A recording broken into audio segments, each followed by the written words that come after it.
అందరికీ నమస్తే అండి. మాచర్ల ఎమ్మెల్యే పిన్నెల్లి రామకృష్ణారెడ్డి గారు ఎట్టకేలకు అరెస్ట్ అయినట్టుగా తెలుస్తోంది.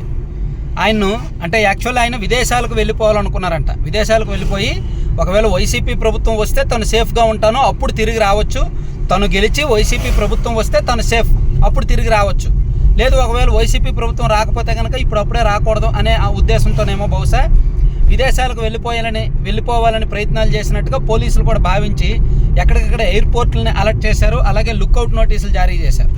అలాగే ఆయన గోవా, ముంబై లాంటి ప్రాంతాలకు వెళ్ళి అక్కడి నుంచి విదేశాలకు వెళ్ళే ప్రయత్నం కూడా చేశారు అనేది పోలీసులు గమనించి అలర్ట్ చేసి సంగారెడ్డి దగ్గర పటాన్చెరు పోలీసుల సహకారంతో, తెలంగాణ రాష్ట్ర టాస్క్ ఫోర్స్ పోలీసుల సహకారంతో సంగారెడ్డి దగ్గర ఆయన్ను అదుపులోకి తీసుకున్నట్టుగా తెలుస్తోంది. సో మరి ఆయన మీద ఏ సెక్షన్ల కింద కేసు నమోదు చేశారు, ఎన్నేళ్ల జైలు శిక్ష పడే అవకాశం ఉందనేది ఒకసారి చూసుకుంటే సీఈఓ ముఖేష్ కుమార్ మీనా గారు చెప్పారు. పోలింగ్ రోజున 9 చోట్ల ఈవీఎంలు ధ్వంసమయ్యాయి, అందులో 7 చోట్ల మాచర్లలో ధ్వంసమయ్యాయి అని చెప్పారు.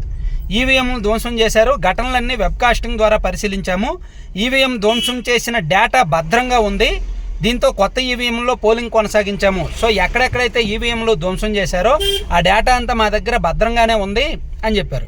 అంటే వీడియో బయటకు లీక్ అయ్యే వరకు అరెస్ట్ చేయలేదుగా. ఇక్కడ ఈసీ డబుల్ గేమ్ను ఒకసారి అర్థం చేసుకోండి, ఈసీ అండ్ పోలీసుల డబుల్ గేమ్ను అర్థం చేసుకోండి.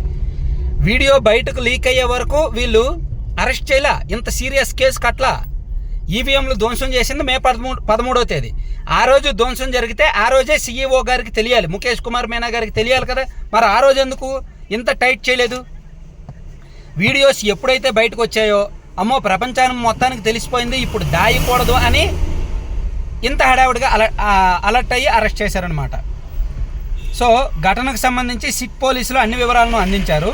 20న రెంటచింతల ఎస్ఐ కోర్టులో మెమో దాఖలు చేశారు. మొదటి నిందితుడిగా పిన్నెల్లి పేర్కొన్నారు. 10 సెక్షన్ల కింద పిన్నెల్లిపై కేసులు పెట్టారు అని చెప్పారు. సో 10 సెక్షన్ల కింద కేసులు పెట్టాము, ఈ 10 సెక్షన్లు ఒకవేళ పూర్తి స్థాయిలో ప్రూవ్ అయితే 7 సంవత్సరాల వరకు జైలు శిక్ష పడే అవకాశం ఉంది అని ఆయన చెప్తున్నారనమాట.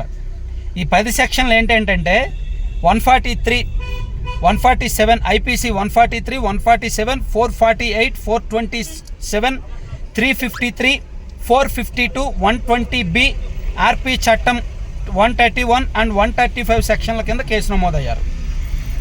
సో ఈ సెక్షన్ల కింద కేసు నమోదు చేశారు.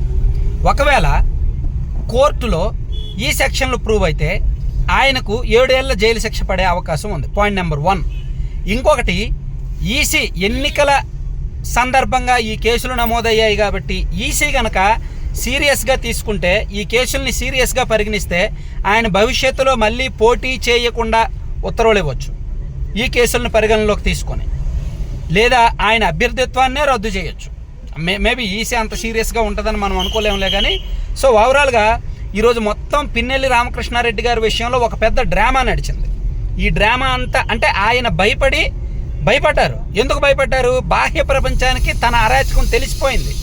ఇన్నాళ్ళు ఏంటి, ఆయనే భయపెట్టారు, ప్లస్ ఎదురుదాడి చేశారు, ప్లస్ కవర్ చేసుకున్నారు, ప్లస్ వైసీపీ వాళ్ళు కూడా ఒక స్క్రిప్ట్ ప్రకారం, ఒక గైడ్ లైన్స్ ప్రకారం కవర్ చేసుకున్నారు. కానీ ఎప్పుడైతే ఈవీఎంలు ధ్వంసం చేసిన వీడియో ఆధారాలతో సహా బయటకు వచ్చిందో ఆయన ఏం చేయలేకపోయారు. ఈవెన్ వైసీపీ కూడా ఏమీ కవర్ చేయలేకపోతున్నారు.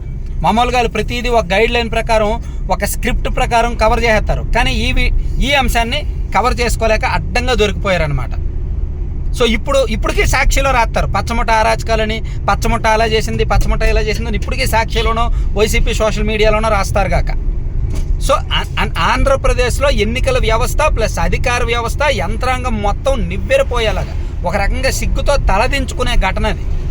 ఒకవేళ ప్రపంచం చూడకపోతే, బయటకు ఆ వీడియో లీక్ కాకపోతే ఈ పాట ఆయన అరెస్ట్ అయ్యేవాడు కాదు, సైలెంట్గా మాఫీ చేసేవారు, అది మాత్రం ఖాయం.